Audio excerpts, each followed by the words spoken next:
Well, good evening and a very warm welcome to the Raising Private Investment webinar. I'm Mark Stokes and very warm welcome, Nigel Green. How are you, sir? Very well, thanks, Mark. How are you? You have a good day today? Yeah, very good. Yeah, I've been involved in lots of things, business things. So, yeah, really focusing on this webinar tonight. I mean, it's something we very rarely do evening webinars because it's all about family for us. But this is such an important subject and one that many people really trip themselves up on. And there's a real mindset focus around this subject. So we wanted to make sure we could have as many people as possible on this webinar. And by the look of the numbers ticking up there, this is going to be a great session. So as always, those of you who don't know the webinars that Nigel and I do, we put a lot of detail in, a lot of thought. And that's because we walk the walk and talk the talk. This is what we do every day in many of our businesses, not just property businesses, in many of our businesses.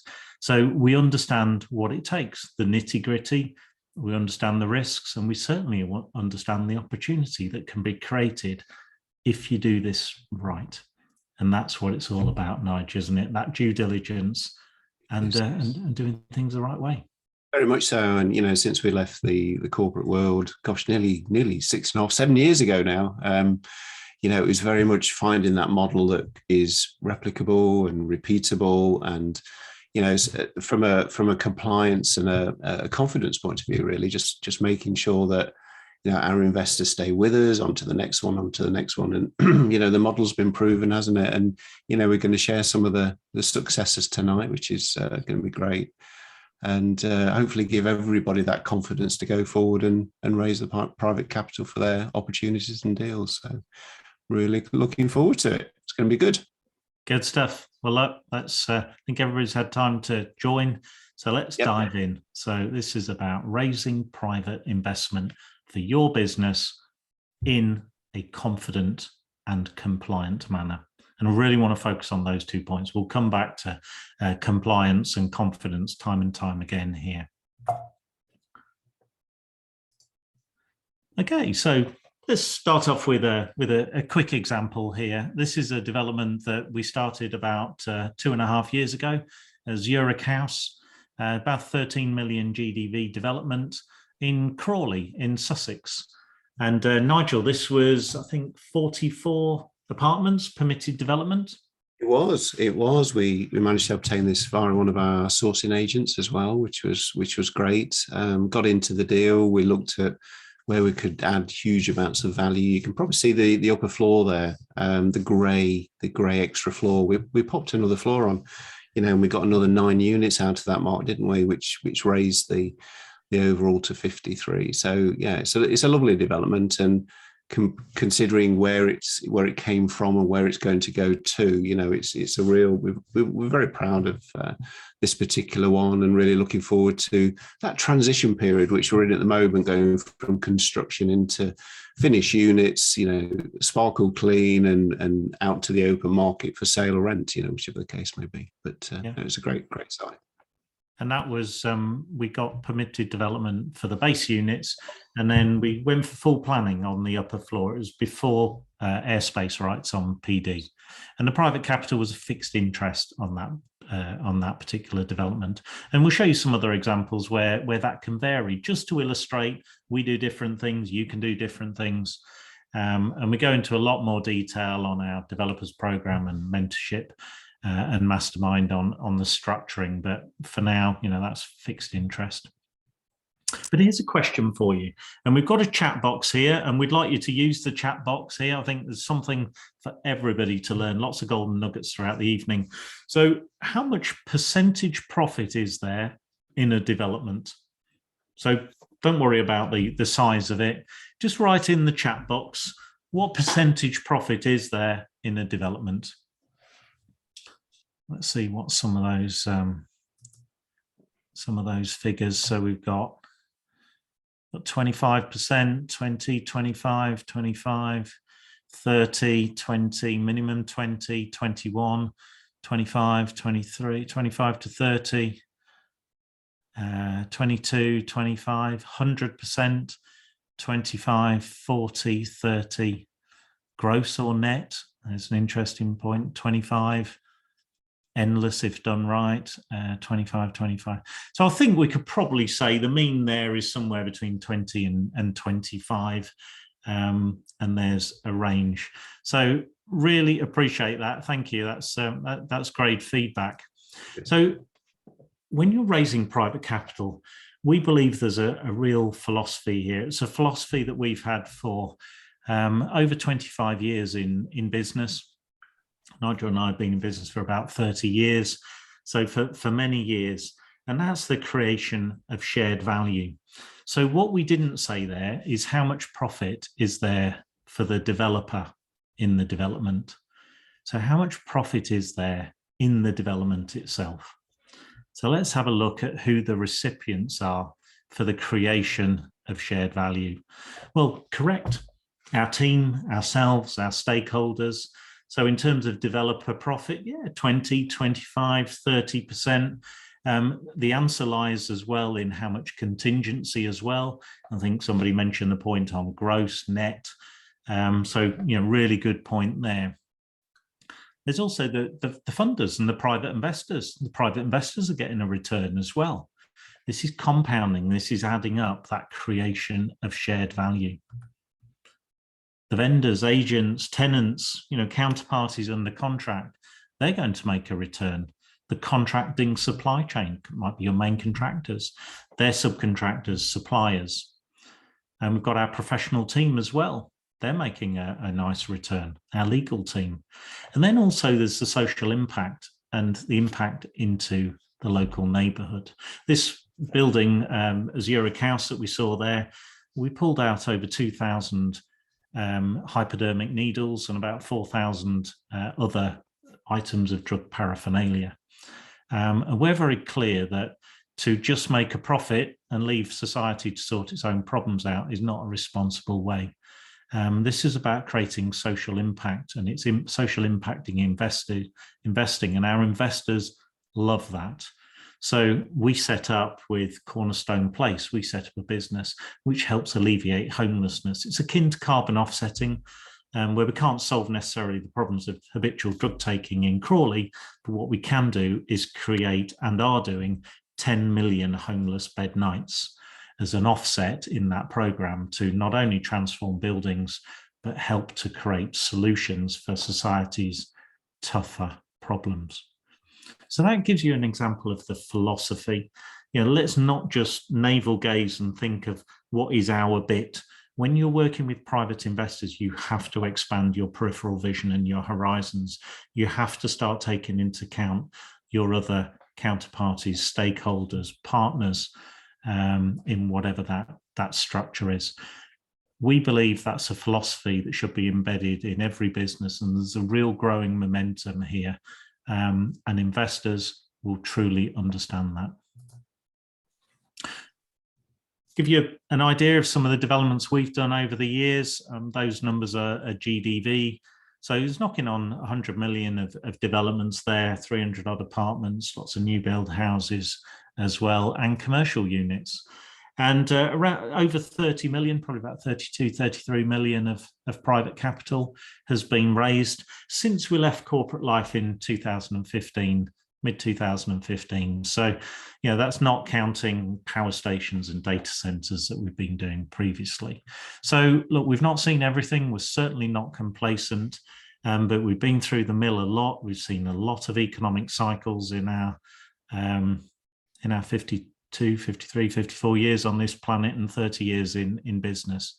And each one of every precious pound that's been invested in the development's really important we structure that effectively. And this is Waybrook House. Waybrook House, that was a lovely project, wasn't it, Nigel? Godalming near Guildford in Surrey. Very much so. This particular one, Mark, was a direct to vendor, wasn't it? Opportunity that we secured. One that had a bit of a gestation period from the point where we put an offer letter in to the point we got actually a response to the letter, which was almost 12 months. I think the letter had gone through the letterbox and been eaten by the local dog, I think. But anyway, we got a call about 12 months later. And it was from actually the chairman of the company that, I mean, he personally owned this building, didn't he? But he leased it back to his company. And he was hugely apologetic, saying, I'm really sorry, but we've had a board meeting, and the sale of the property came up, and I'd given it to one of my directors to kind of make contact, and I think he'd forgot or got overwhelmed by the amount of workload he had at that point. And he said, look, I'll deal with you. Can we do a deal on this building? And that's really how it went, wasn't it, Mark? And time had passed. We'd moved on to other things, and the price that we offered actually to the price we bought it at was quite a big difference, into the hundreds of thousands of pounds in the downward position. So it was great. We managed to secure under permitted development rights at the time, 22 units, so 11 flats on each floor. We had thoughts about going up for another floor on this particular one, but we just felt on this particular one, Mark, we wanted to get in, get it done and get out, didn't we? A very quick turnaround, because we know that if we go in for planning, we're starting to inject planning risk, time, all those sort of the uncertainties of the planning process.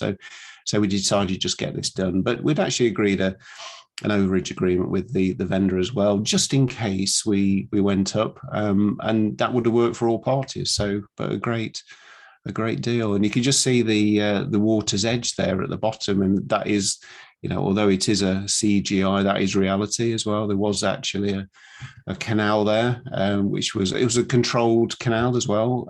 So there was no water movement in terms of if getting deep or shallow or whatever. It would just maintained that all the way around. So from a flood risk point of view, it was out of the flood zone that was going to cause us any problems. So we got PD, got it done, and got out. So that was a great opportunity.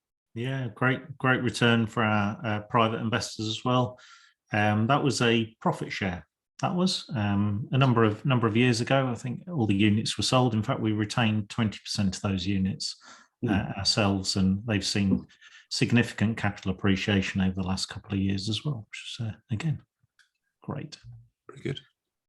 Just a quick reminder and welcome actually to those people who maybe haven't met Nigel and myself. We'd love to get to know you and meet you. We run an event which we've just started again post-COVID, but for the last 4 or 5 years, you must have heard of it, Brooklands Property Grand Prix, Mercedes-Benz World, which is a real high-performance venue. We've both got a passion for Formula One. This is the home of the first British Grand Prix, the only banked motor racing circuit in the UK. And it's a phenomenal venue steeped in Formula One history, heritage. You've got Concord just around the corner. So Thursday, the 10th of March, we got the network evening, 6 till 9, and then networking at the bar afterwards there. So there's a QR code. Come along, see us. There's a free drink at the bar for you as well, courtesy of Nigel and myself.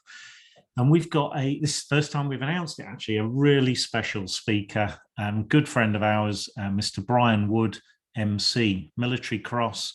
He's a Sunday Times best-selling author of Double Crossed.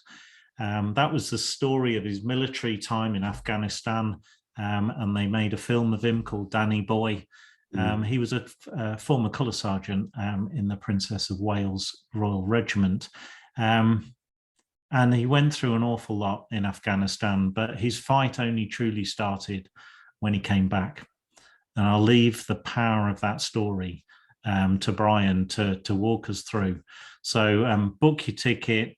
Brooklands is about inspiration. It's about passion.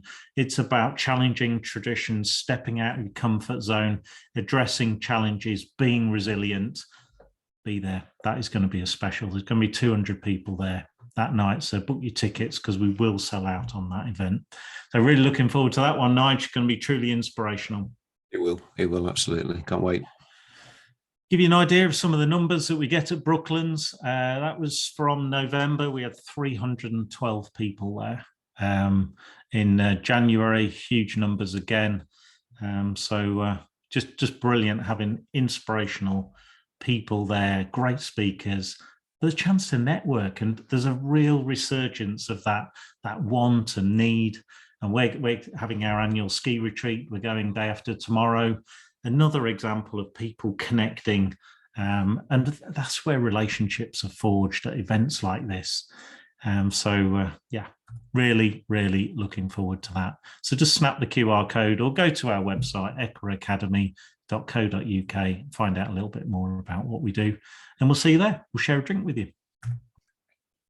Okay, so let's have a poll.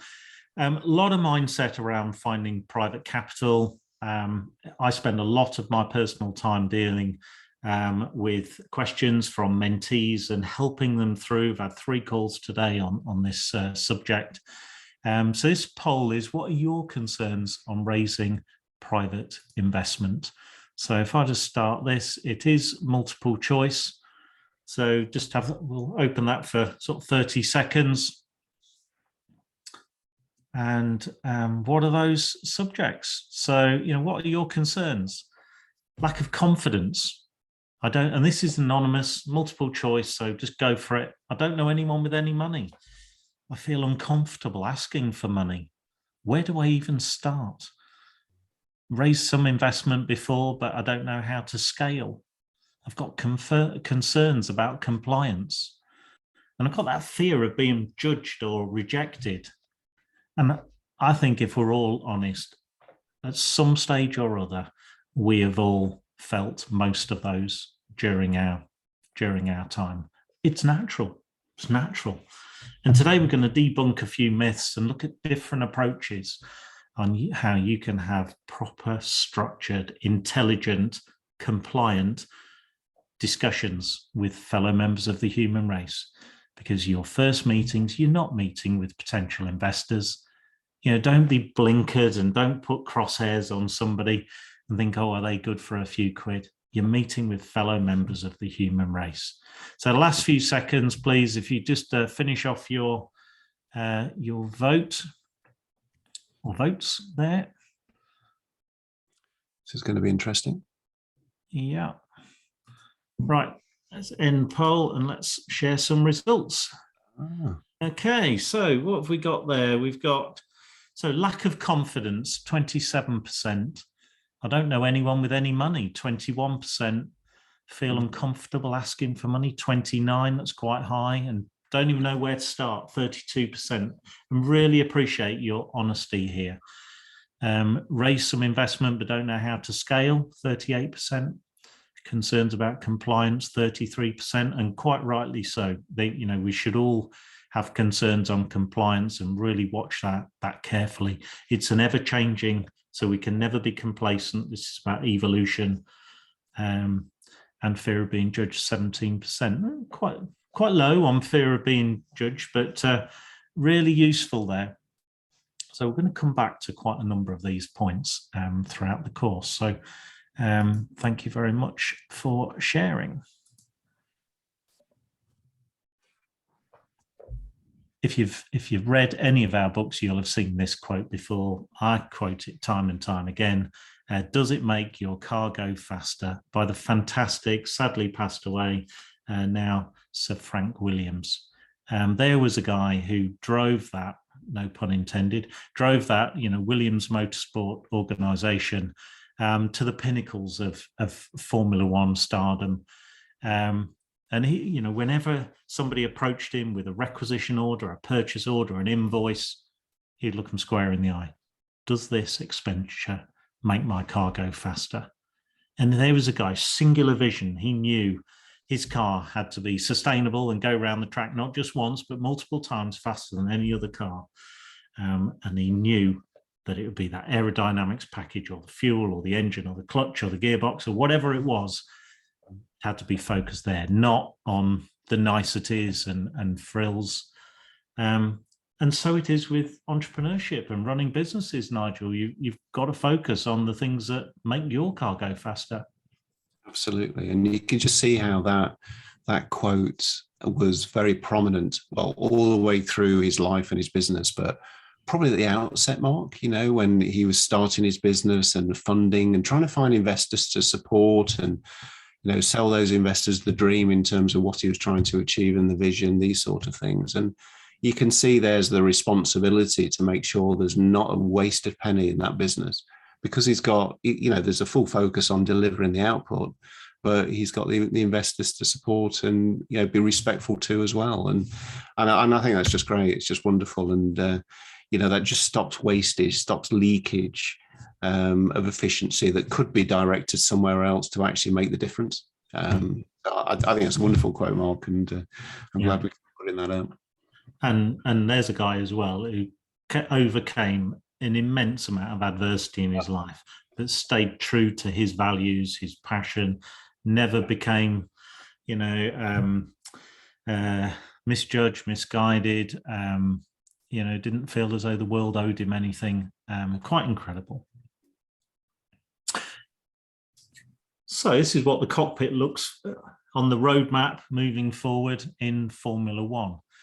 But what we want to understand is, what is our economic equation? Yours might be earn, protect, invest. It might be as simple as that. Ours is, in principle. There's a lot more layers of detail to that, but earn, protect, invest, earn, protect, invest. But everybody needs their economic equation. What are you trying to achieve? Start with the end in mind. You make your money on the way in these deals. You might crystallize the capital or cash flow on the way out, but you make your money by how you identify and manage risk on the way in. So we ask you this question: do you know what your economic equation is? This is so important. When you're starting up a business or starting a development, and this might seem a strange thing to say, but investors don't come first, because investors don't exist at this stage. You haven't got there yet. You haven't got anything. You haven't got investors on board. So when you're starting your strategy and your business plan, it starts with you. You're the one putting the effort in. You're a director, you're a shareholder in a business. That business has a responsibility to its shareholders. So what is your strategy? What is your economic equation? Why have you set up a business? How do you want your income, your remuneration? Is it through salary? Is it through dividends? Is it through pension contributions? Is it through expenses? How are you going to recompense yourself? That will directly lay the path for how you might structure your business, and therefore the opportunity to share with potential investors. If a very crude analogy, if you were looking to buy, develop, and retain the units, you might not be doing a profit share if you wanted to hold them on your own. You might be looking at a fixed interest rate. So you start with the end in mind and create that right model. The tail doesn't wag the dog here. You need to understand what is right for you. So write that on your notebook, and I hope you've got your notebook there. What is your economic equation? We come back to that time and time again, and it will evolve. You might do profit shares to start off with, and you might move to fixed interest rates. Your security might evolve over time.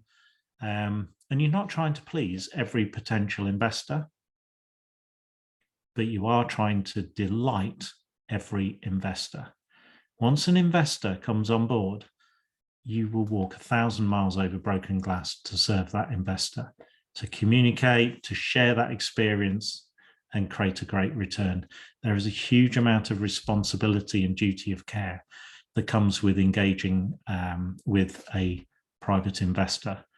And the private investor will be looking at you, and Nigel and I are private investors. We invest in businesses, and we look to see, does that business owner, does that developer, do they understand their own economic equation? Because quite frankly, if they go skint halfway through, our investment could be in jeopardy. So you've got to know what your economic equation is. You've got to understand that you've got a healthy return. And that will enable investors to decide whether they are interested in that particular investment. So we're starting at quite an interesting part here. It's not a stage that you would typically think, but it's really important. And we're SaaS trustees, we're investors, we invest with our SaaS, we invest in businesses, we invest our own money in businesses. And we get this, we wear a number of hats here. so we can walk a mile in other people's shoes. We do like a good quote, Nigel, don't we? Walk a mile in another person's shoes. Oh, you're on mute. Sorry. Yes, we do. Yeah, and I was going to say there that do you remember probably about 6 years ago, Mark? I think it was one of our first developments out of the corporate world, and we had a vendor actually that turned investor. So this particular opportunity, we bought his office off him, if you like, and converted it into flats. I don't think there's a reference to it in this presentation, but nonetheless, it's relevant.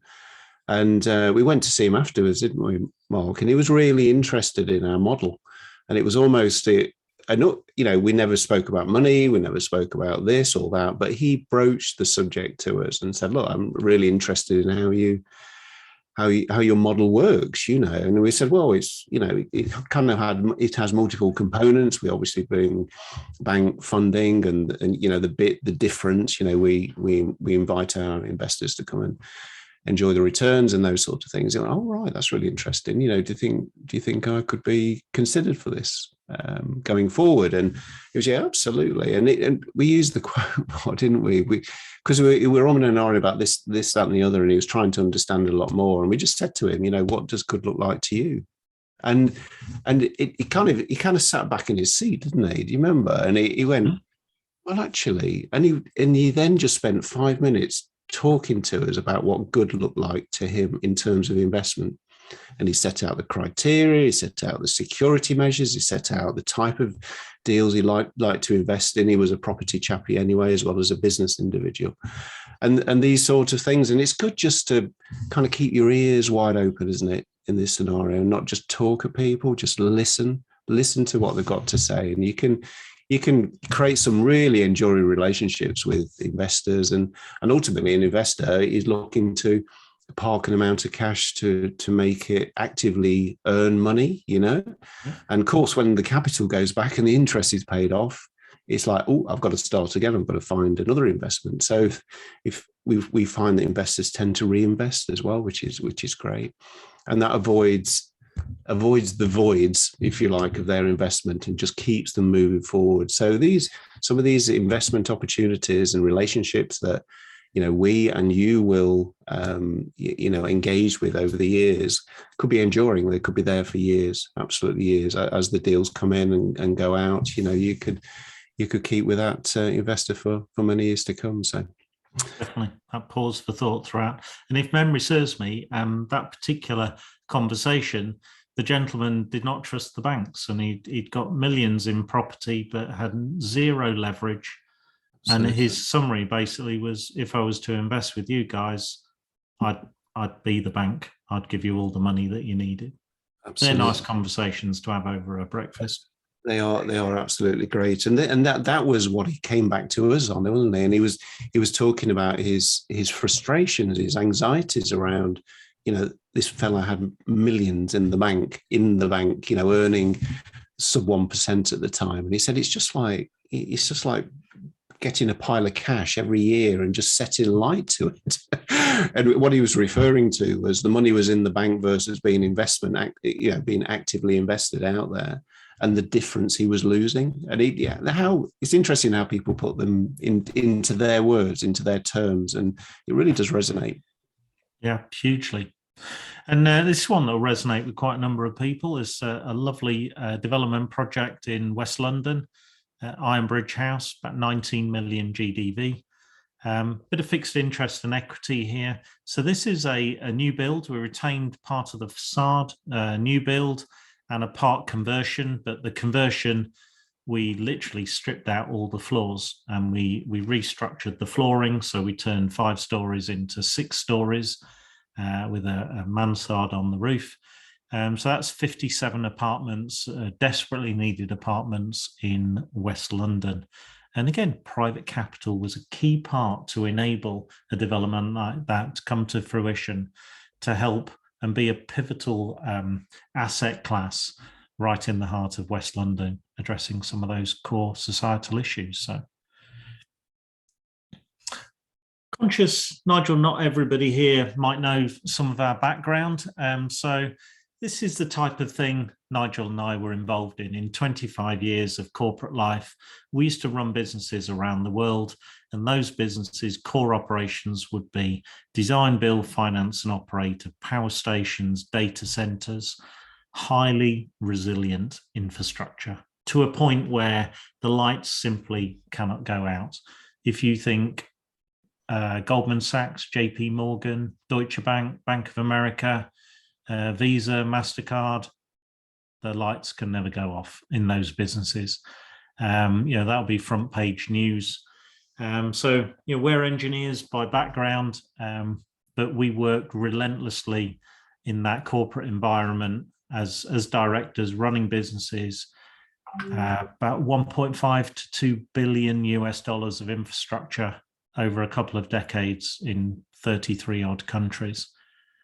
So that was our corporate careers, Nigel. It gave us good grounding in the business acumen, but also in team leadership, leading teams of hundreds, if not thousands.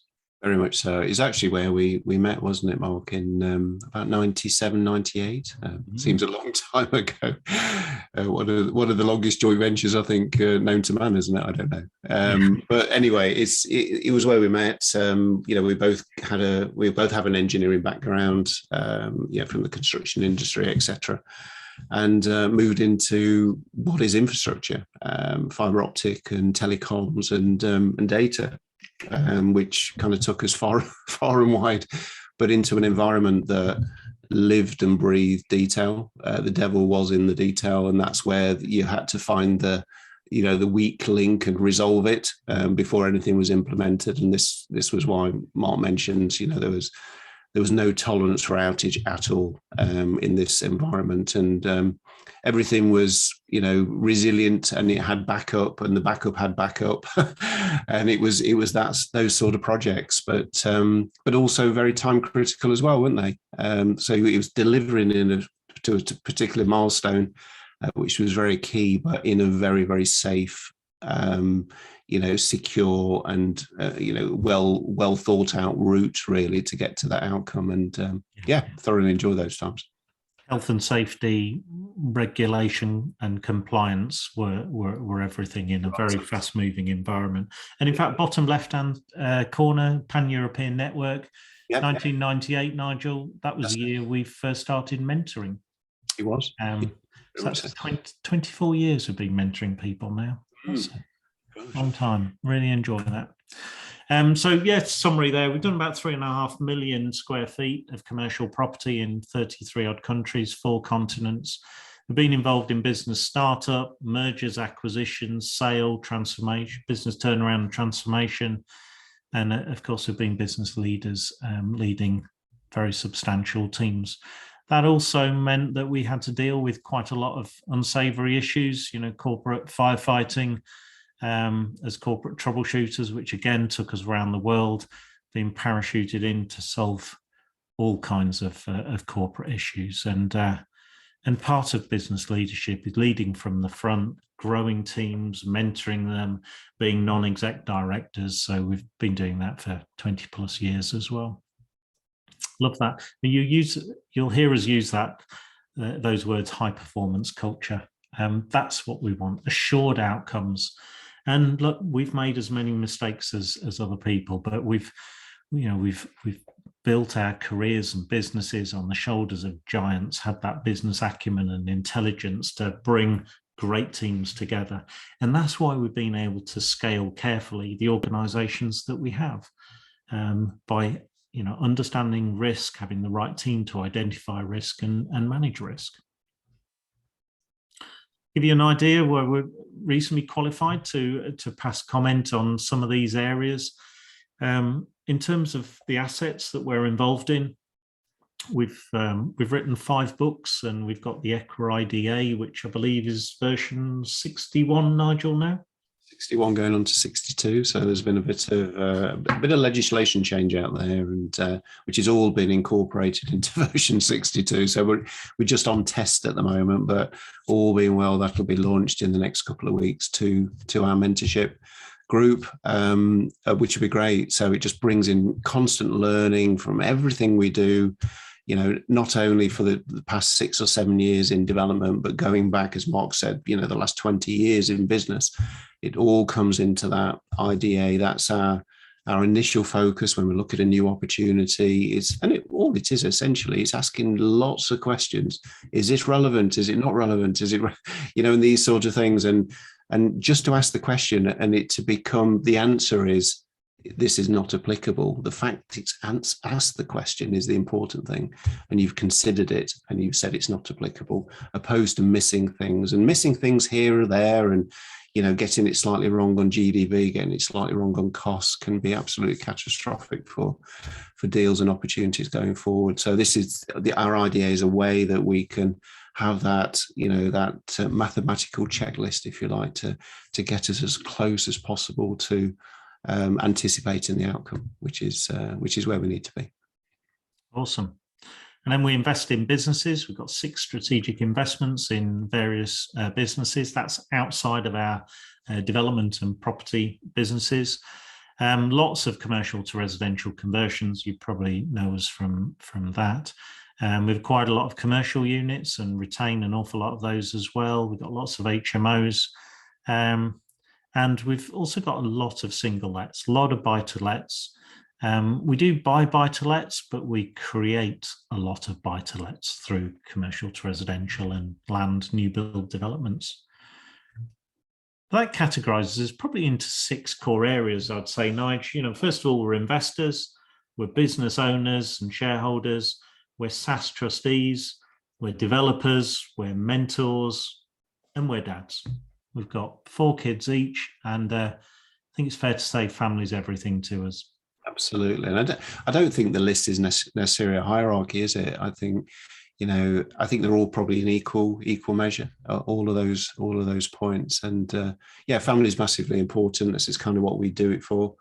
We've got family members in our business, haven't we, or our businesses, various things. And it's the way that, we've found, as we've consulted with each other over the years as dads, we've found it's always been a great way of educating our children into what we passionately believe in the wealth creation space and property, etc., and businesses, by kind of passively educating them.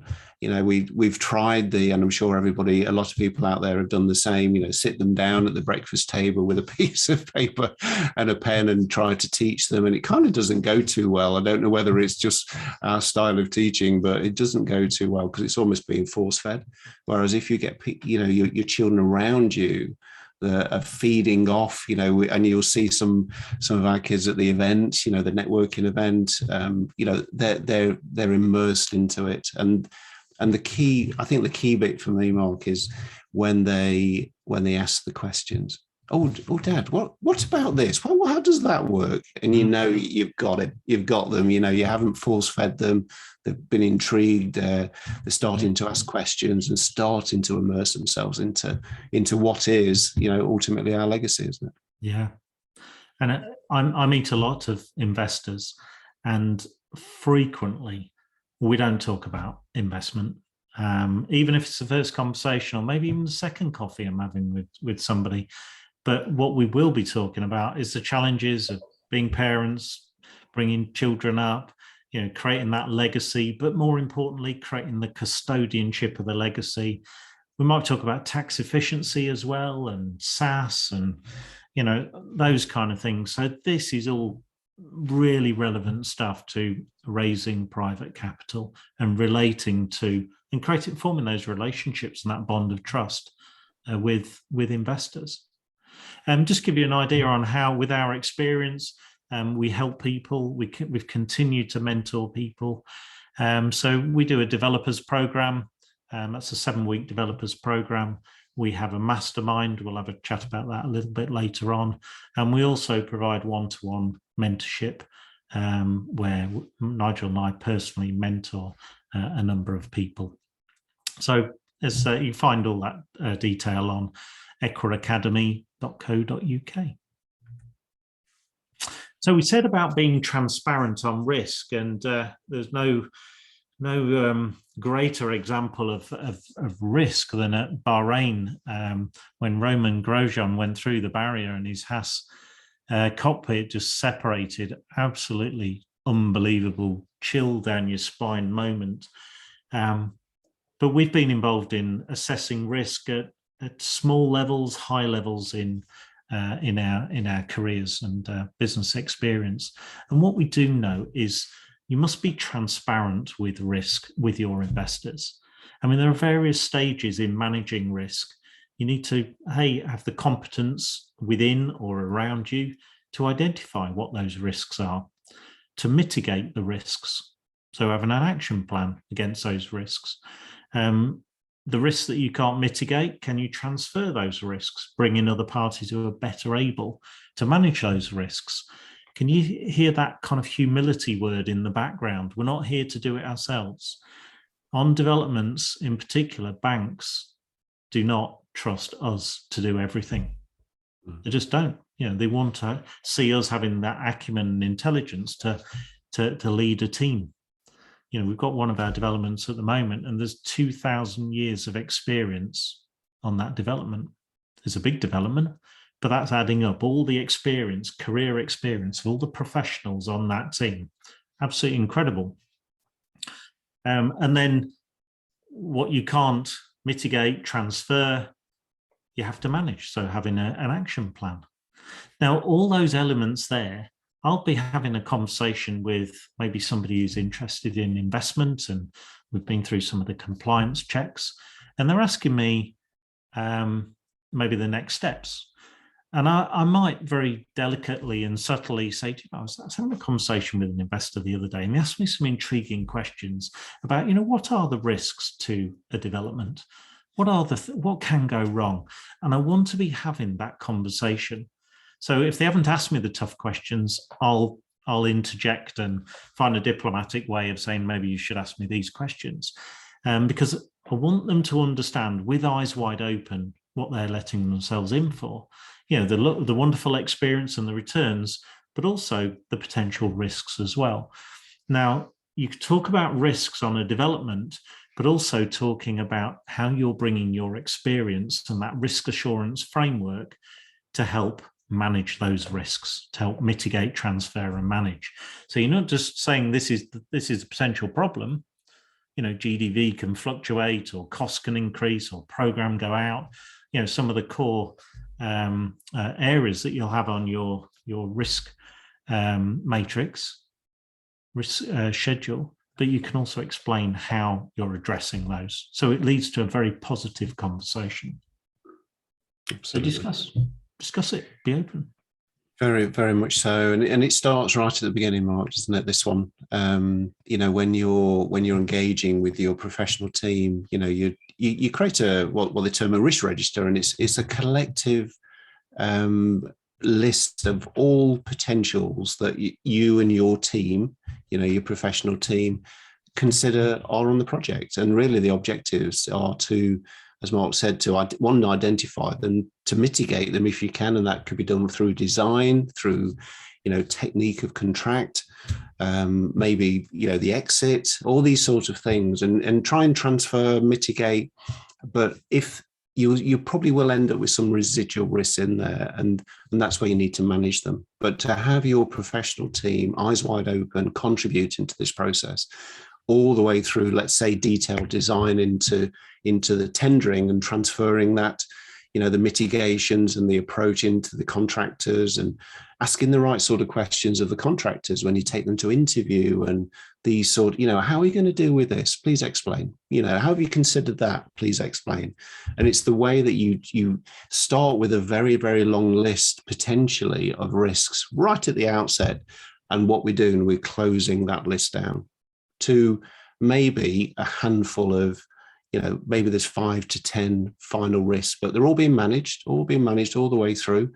Be done on site, be done through monthly meetings, all these sort of aspects, all the way through. But the point of the point I'm trying to make here is you're mitigating as you go through to what was a long list down to a small list, and this is how we process all the way through to get a desired outcome ultimately. And the investors generally investors don't want to invest once. They want to see that you've got plans for a second, a third opportunity. If they're putting all that time and effort in to get to know you and maybe start small and invest with you, see if it feels right, and you do what you say you're going to do. So evolution here. So you take those risks and make the second development better than the first, and the third will be better than the second. We've seen the crash here. I mean, Grosjean wouldn't have walked out of there if the halo wasn't installed in his cockpit. That was a evolution of risks that came to bear over pre-seasons, and so we progress and become better. So risk, be transparent with risks. Here's another development. This is a land new build development of 9 new houses in Surrey. Again, this one was fixed interest, about 4.5 million GDV. So bringing private capital in various structures, land, commercial to residential, business investments as well. Nigel and I, we've invested in a business that does virtual reality software as well. So we're quite diverse in some of our investments here. So let's have a look at some 7 steps to investability. Now, there aren't simple steps here. This will be a bit of a roadmap here, and we've got breakdowns to each one of these, where we've got guidance notes, documents, templates, which helps support this framework and really does help to galvanize people into creating that assured outcome and a responsible, engaging and compliant way of working with private investors. And it also works for engaging with other counterparties as well, with banks and other relationships, which are incredibly helpful. So first step, you need to build an identity. What is your strategy? What are you doing? What is that identity? Your brand, your logo, all these elements there, but it starts with the heart. What are you trying to achieve? You've got to know your identity yourself before you can then start to ever think of communicating that. Then increasing your profile. Now, you don't necessarily need 1,000 people in your community. We've got many thousands in our property developers and investors community, but increase your profile. Depends what your strategy is. Your strategy might be doing 1 or 2 buy-to-lets every year. Well, you might need 3 or 4 investors, and that'll be fine, and that creates the scale that's meaningful to you. Absolutely fine. Some of our developments might need 100, 200,000 pounds of private investor funds. Some might need 2 or 3 million. So there are different scales here. So it's creating the profile to create that scale of interest that serves your strategy. And some people go out the starting blocks wanting to create a huge amount, and they actually look to the horizon and miss actually the relationships that are there in front of them, which would nobly serve them. So it's about starting local, starting close, starting compliant. Creating that personal trust. There's 3 core steps really that the investor trust. First of all, do they trust you? Does a potential investor trust you personally? Have you engaged? Do you say do you come across well? They'll have done your research. Are you some ranting, raving lunatic who swears all the time, on social media, highly opinionated, picking fights with people? Well, that might appeal to some people, but it won't appeal to everybody. So it's creating that personal trust. I can't begin to tell you how many calls I'll get, which starts with, I've been following you for a while, Mark, and I wondered if we could have a coffee. The largest investor you never had is the one that you never knew existed, because if they don't like what they see, they'll never reach out and have that call. Really important. So it starts with personal trust. Then if you get through that personal trust acid test, then business credibility. Absolutely, there's some due diligence there on business credibility. And then finally into, is it an attractive investment for the investors? And there's all the compliance checks here as well, but this is just in big handfuls here, these steps. Then once an investment is invested in, then constant, frequent communication. And then there's that pause for thought, that regroup at the end to scale and evolve. You would be scaling and evolving. The investor might take stock and decide, do they want to go again? Would they like to withdraw their funds? Or would they like to move on to the next development and continue investing? And that's how the wheel continues. There's an evolutionary process there. It's very rarely revolution, it's normally evolution. Let's also think about time, not just your time, but investors' time as well. If you're a developer, if you're an investor, think of the developer's time as well as your time. It works both ways. Yeah, there's quite often it's the largest scarcity for most people. That return on time employed, return on time invested. That's a key metrics for Nigel and I, and I'm sure it is for many of you. You know, how is that leverage created that alleviates time and also alleviates risk as well? Again, that's that humility of bringing people in who are, quite frankly, better at doing what they do than we are, and embed that time matrix in your strategy. Okay, we see this a lot, you know, has to investigate a lot of joint ventures that have fallen apart, and quite often it's because of mismatch of experience, roles, responsibilities, and time that people want to put in. So that's always an interesting one. And this trade-off of time with your family as well. It's very easy to leave the day job and end up creating another job which pulls you away from your family. So I just want to point on time, because if you're an investor, are you looking for, shall we say, hands-off investment? Not quite sure what that means, but you know, are you looking for a low return on time employed or a high return on time employed? Definitely put that on your list. Just standing on the shoulders of giants. I mean, this is from one of our corporate brochure. Being well advised. Okay, we've done a lot of, 3.5 million square feet of real estate around the world, but we need great teams, and we engage them frequently and multiple times as well. Sometimes we'll go out to tender, sometimes we've got retained experience there from banking, tax, asset management, contract management, quantity surveying, finance, tax, all kinds of things. And you might want to, we use an earn and learn process. This is something you could start to look at. Have you got something that is of interest to other people? Now, you need to be careful how you do this. We do it in a responsible way through EquaAcademy, where there are different returns that investors are looking for. So would an investor like to really get behind the scenes on a development, understand what it takes, have some training, some education, some support on what it takes to do property, gain that experience, make connections in a wonderful community and improve their due diligence? Not all investors want to become developers. Don't think that for a minute. But I'm sure all investors want to be better incrementally and improving their due diligence.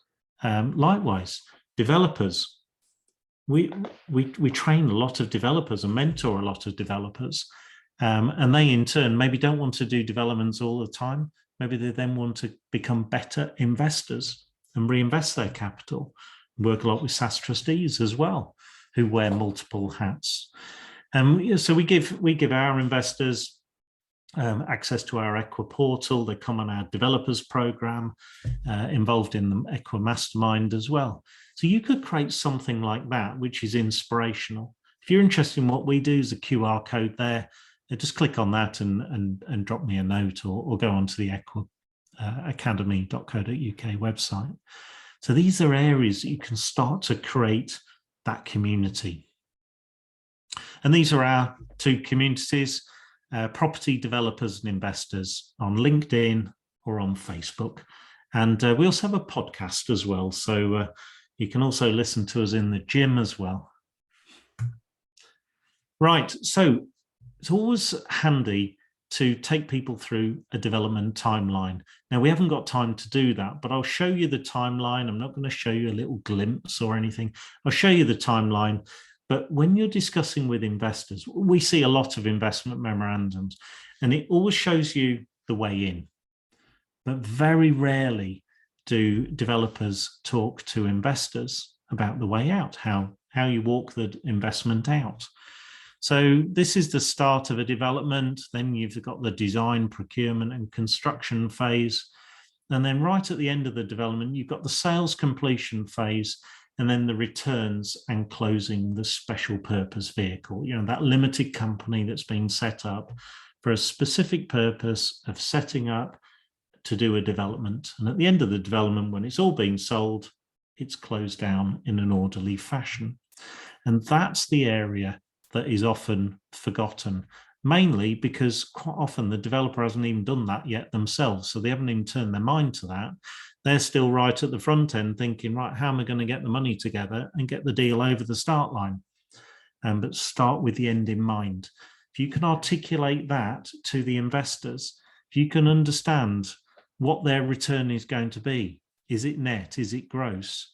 Is it pre-corporation tax? Are they going to get their returns interest rate? Are they going to get it as dividends through profit share? Where are their personal, is it coming from personal funds? You might have to withhold tax on interest. So this is about not managing expectations. That sounds really contrived, but it's about eyes wide open for you, the investor. And Nigel, we work with our investors who are a constant source of great wisdom and counsel to us. The reason why many of them are investors and have got a significant amount of funds to invest is they've been pretty successful at investing and in business. So we'd be foolish not to take that on board. And we're always open for business, for constructive comments and discussion. I mean, some of the greatest comments, I think, even on the EquaIDA that we mentioned earlier, was feedback. We actively look for feedback. If there's an investor out there, as you say, Mark, hugely successful in whatever they've done in their life, they've generated whatever they've generated, and now they're in the investment space. Just respect them for that and take counsel from them on that. And it's what I love about it. They come at it from different angles. Some are pure finance, some are pure, business at the other end kind of things. And they ask different questions, even down to kind of sandpit, have a sandpit environment where we can move the numbers. So what if the development goes on by another 2 months? What if the GDV drops by 2%? What if the costs go up by 1%? And it just enables us to then simulate those sort of things within the IDA. And that was a suggestion from one of the investors, 7 years ago, and now we can anticipate the questions because we've already got the answers. So if ever raised, and it's very, very rarely raised because the information is already there anyway. This is just great feedback. It's circular improvement, actually, isn't it? It constantly goes round, and we just get better and better and better at the process, and we do it collectively, which is great. Definitely. Right, the promise model. So this will be really helpful for you in starting to understand how to put together a proposition and a proposal to your high net worth, ultra high net worth, sophisticated investors. So the P, first of all, you need a process. And we work tirelessly with our mentees and masterminders to create that process, that flow chart of compliance, starting from initial interest and engagement, capturing compliance, all the way through to, ultimately a successful outcome and possibly reinvestment. Then there's the returns. What type of returns are on offer? Again, this needs to match your economic equation. Is it fixed interest returns? Is it profit share? Is it equity shareholding in whatever fashion? Options. Are you binary? Mark, would you like to invest in this? It's a fixed interest. No, I prefer to invest in equity. Oh, okay, I haven't got an equity option. So that's the end of that conversation. So you can see that type of of discussion. That's a bit blunt, but you take my point. What options? This isn't purchase lease options or anything like that. This is what available array of options. Nigel said something really, really smart earlier on. A question he asked another businessman: what does great look like to you? What he didn't say was, this is what we've got on offer. Do you want to buy? No. What does great look like to you? We were born with one mouth and two ears for a reason. And we want to draw that conversation. And we're not having a conversation with a potential investor. We're having a conversation with a fellow member of the human race. If you put the sniper rifle dot on somebody's forehead thinking, right, are they a potential investor? You could well miss a phenomenal business opportunity elsewhere because you were just looking at them in the wrong dimension. And let's face it, it's a pretty miserable way to live your life, just looking people up and down thinking, are they good for a few quid? Because this is one thing I've learned over the years. Money generally doesn't talk. Might seem crazy, but the amount of money out there with people you walk by every day and you just wouldn't realize.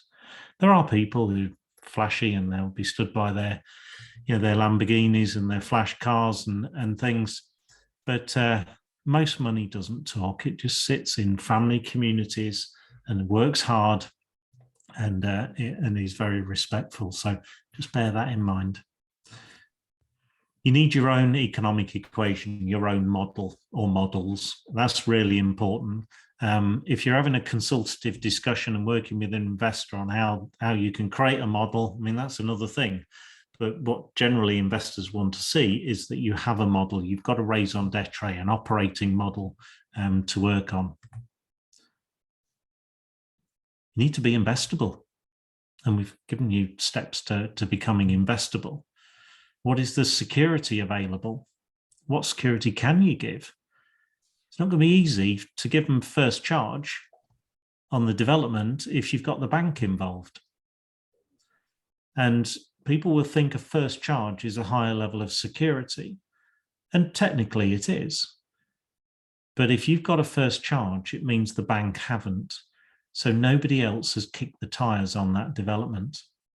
So you are bare arse to the wind. You better be very good at your own due diligence if you're accepting a first charge, knowing that nobody else has done that due diligence there. That's a bit of a thought leadership for you. Engagement, it doesn't stop at the investment coming in. Engage, discuss, communicate, and draw. I'm not talking about pretty pictures, I'm talking about creating that draw. How can you add value? How can you create shared value and attract people to your door? Draw them. Here's another development here, this fixed interest that we're doing in the Midlands, East Midlands, about a 3 million GDV, this new build houses again. So we see from our own perspective and with many of our great friends, and this is the thing about private investment, that's as a consequence of great, wonderful relationships, people who respect each other and understand that actually there's a whole lot to life. And there are multiple returns here. Of course, there's a return of the investment. Unless you get the return of the investment, the capital, there is no return on the investment. So that always comes first. Then the return on the investment, dividends, profit share, fixed interest, whatever that may be. Then the return on intellect, learning. People want to learn. That's how people become involved in our EquaEarn and Learn. They love being involved, the site visits, they come to Brooklands. It's a real part. And likewise, the return of social impact. I mentioned some of the things we're doing to help alleviate street homelessness and some other really powerful things. Creating that additional return. Many of our investors are in their 40s, 50s, they've got kids, got grandkids and nephews, nieces, and they care. They don't just want to make an economic return. They don't want to make a profit at the expense of others. They want to create a solid economic return whilst being a business for good, whilst creating positive impact in society. that return of inspiration. I'll come on to that in a second. And the return on interaction, interacting with great people. It's lovely. Nigel and I, it's one of the best days of the month when we're with our mentees, our masterminders, and you'll be there, I'm sure, on the 10th of March. You'll see that for yourself. Wonderful community. And we live our lives since we left corporate life. We don't swear very often, but we call it no wankers.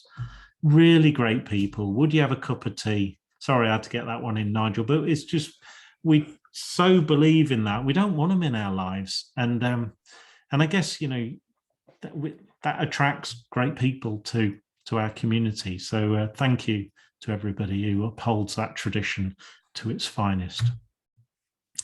These are some of the areas in terms of that return of inspiration that we give to our investors, and you can give to yours. Yours will be very different to this, but think them through. We care about the next generation, and we've written a book on that very subject and collaborated with lots of other people. The ROI to the power of 6, that return on investment. We've got our EquaAcademy community. We've written multiple books on this subject, in terms of our experience and expertise. We want to share it. We want all of us to rise. That's a wonderful feeling. Thought leadership. Not only did we decide to take control of our pension in 2015, and we worked out how to do a SaaS and do some wonderful things. Well, let's share that with others. Let's drive that thought leadership and create SaaS Alliance. And many of our friends and business associates, in fact, probably about 65 to 70% of our mentees are interested or have a SaaS. And we've got our SaaS ourselves. Ending homelessness. We do joint ventures with people we've got to know over the years. The Earn and Learn, the podcast, Mentoring Mastermind, and I'll come on to ESG in a minute. But having that compliance and bank grade due diligence is key. We've got the Financial Conduct Authority, FCA 13.3 guidance, which is crucial on how we engage with potential investors who are generally going to be self-certified high net worth or sophisticated investors, which needs to be part of your process.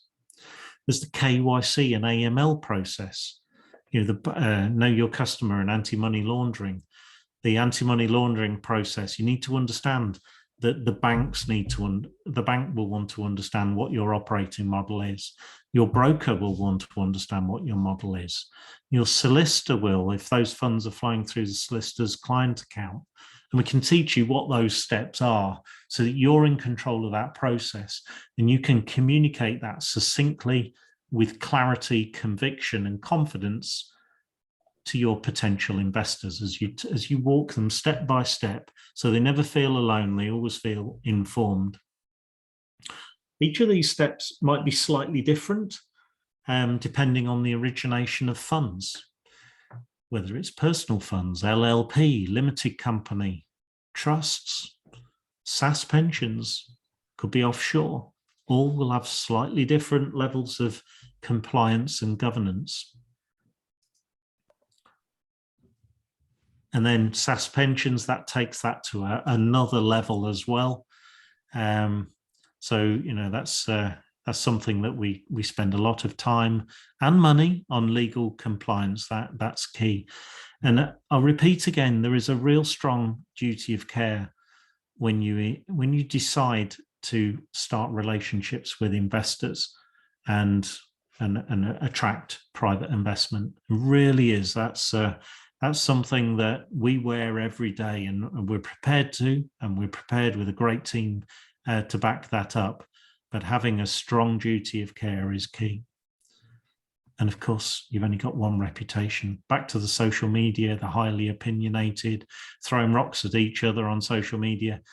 I haven't got time for it. Your reputation is absolutely key. So environmental, social, and governance, that's ESG. It's a core part of what we do. And we've been doing that now for close on 16, nearly 17 years, about 2005. So that's a fundamental part of the woven fabric in our business. There's some books. I think many of you have seen those books, but Nigel and I put a lot of time and effort into what we do as a business, and we write about those and share that. So just take a screenshot there, have a look on Amazon. Most of them are on Audible as well, and Kindle. Too often we enjoy the comfort of opinion without the discomfort of thought. John F. Kennedy. It's very easy just to continue, because that's what everybody else is doing. And there's Sebastian Vettel with his race engineer at Aston Martin, challenging tradition, looking for those extra margin gains. And we do that. We challenge tradition all the time. Make sure we don't go over the boundaries. We don't want tax investigations and things, but finding new ways. And just very briefly, this would be our economic equation. We start with an asset. We decide what structure that creates cash flow, creates tax efficiency. We put those tax efficiencies into our SaaS. We use a loan back from our SaaS, loan that back in, introducing the lowest cost of capital, which creates scale, which means we can put in more assets into structures, more cash flow, more tax efficiency into the SaaS, and so that circular economy continues. So there's a glimpse at what our economic equation looks like. And if you can do that, and you can target that lowest cost of capital through development finance, private capital, SaaS loan backs, you really can create that holy trinity and really reduce the WACC rate. And for those of you who don't know the WACC rate, you should. It's your weighted average cost of capital. That's the combination of the cost of bank debt, private capital, any other sources of funds that you might have. General George Patton said, if everyone is thinking alike, then somebody isn't thinking. There's no room for passengers here. If you're serious, if you're committed, if you throw everything into this, really passionate and drive, challenge tradition, that's a wonderful place to be. In a community like EquaAcademy, where everybody is helping each other and we all rise together, that freedom of sharing information, wonderful. So it's about the conversion of you. These fears of procrastination, self-doubt, lack of confidence, random effort. Have you ever woke up on Monday morning bouncing, full of energy, right? What do I do next? It's knowing what your economic equation is, with clarity of your strategy. No funding, no deals, being a follower. Well, if you can transform those, and we see that it's wonderful seeing this transformation, that procrastination into guided action, having that inner belief right indeed in your soul, and radiating confidence that you know what you're talking about. You've got clarity of the strategy and a clear roadmap and milestones along the roadmap. You can simulate and anticipate where the risks are coming and when, because you've got your strategy roadmap there. Process to secure all the funding you could need. Might be £50,000, might be 5 million, but whatever's right for your strategy. Having that abundant deal flow. Nigel runs our land and acquisition team. Huge amount of potential there in what we can secure. And being a leader, not a follower, leader of your team, your extended team. There's George Russell climbing out of his Williams, wrecked. Can't remember which one. I think that was a collision he had with Valtteri Bottas. But Charles Schultz said, there is no heavier burden than an unfulfilled potential. Look back thinking, I really wish I did that.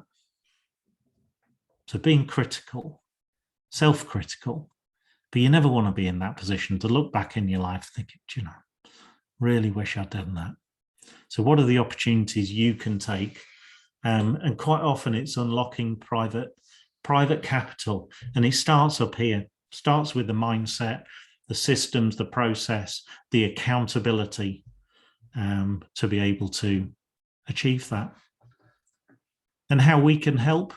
Well, Nigel and I, we run a mastermind. It's a 12-month mastermind.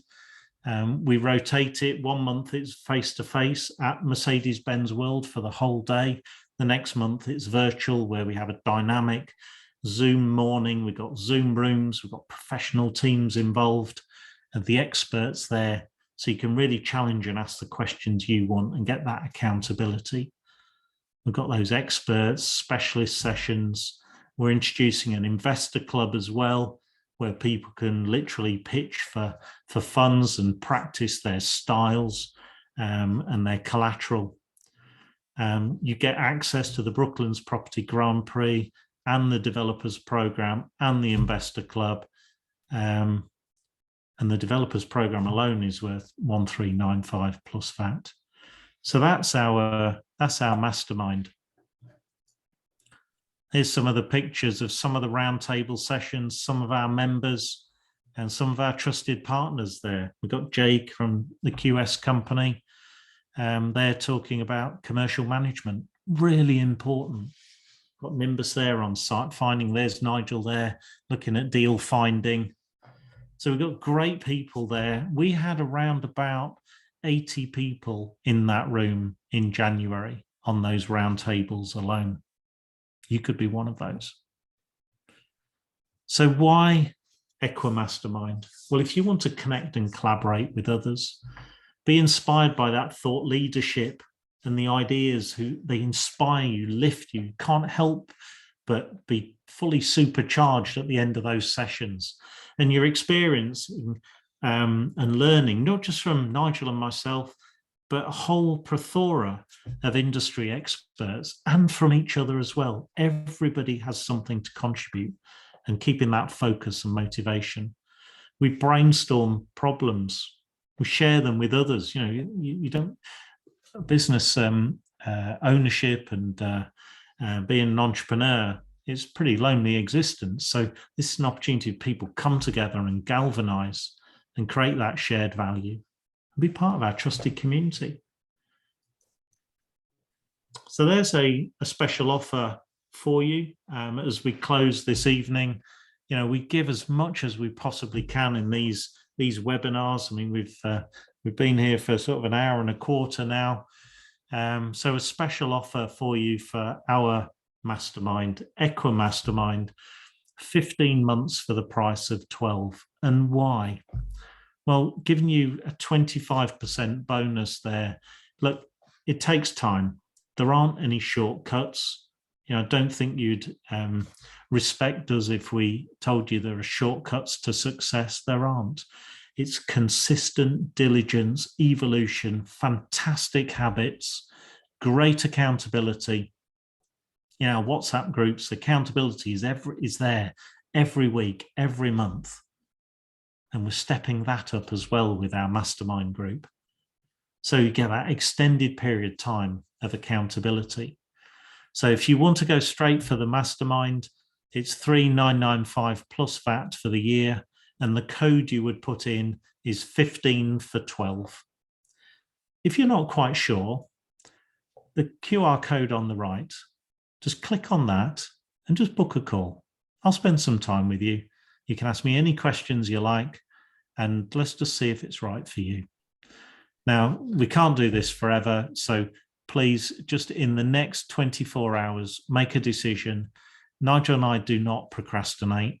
We are absolutely focused on working with you in our mastermind or mentorship group.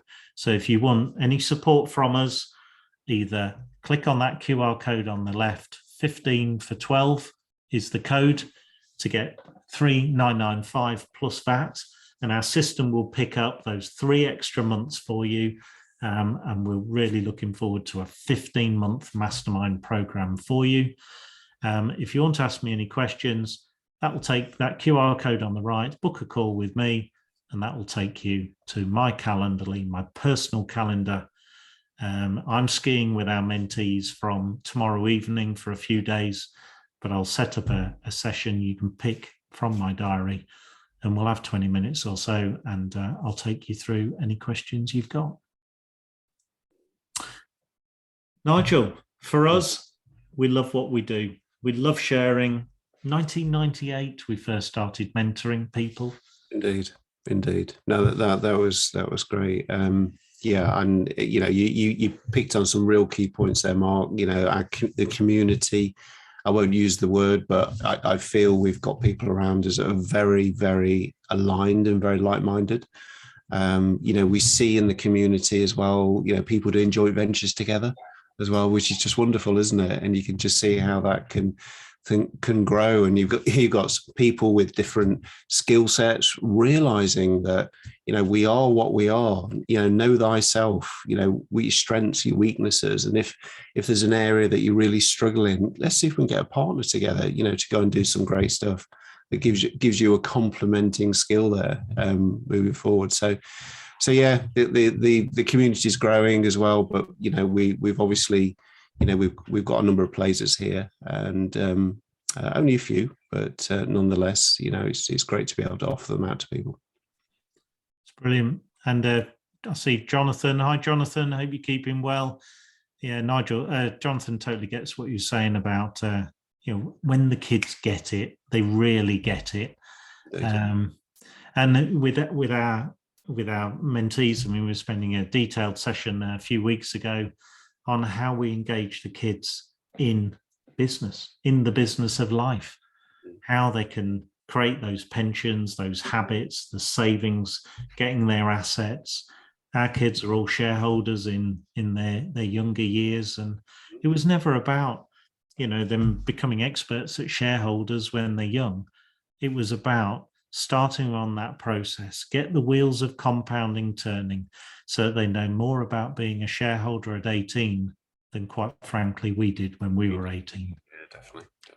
And so the wheels of compounding turn. So there we go. If you would like help and support from us, no finer place to be than our Equa Mastermind. If you're interested in mentorship, of course, then again, book a call there. But that's a wrap. We've had an hour and a quarter, hour and 20 minutes on raising private capital. Some very different approaches to how you've probably seen before, but it's based on success. And we very rarely share these outside of our EquaAcademy community. Because we're just so focused on spending that time with people that matter to us. We would like you to be one of those people. Join us, and it's wonderful to see the great progress that everybody makes. So, Nigel, I think we covered the points on the chat box there. Great to share what we do. Really enjoyed that, buddy. Very much so. Thanks, Mark. It was a great job. And thanks, everybody. I'll just leave this open. So the QR code on the left, if you want to book now, go for it. If you want to book a session with the QR code on the right, then I'll spend some time with you over the days ahead. So on behalf of Nigel and myself, thank you so much for spending an hour or so of your precious evening with us, and have a wonderful rest of the week. And we're going skiing. So have a great weekend ahead, and we'll see you next week. Take care. Thanks, everybody. Bye-bye. Bye-bye.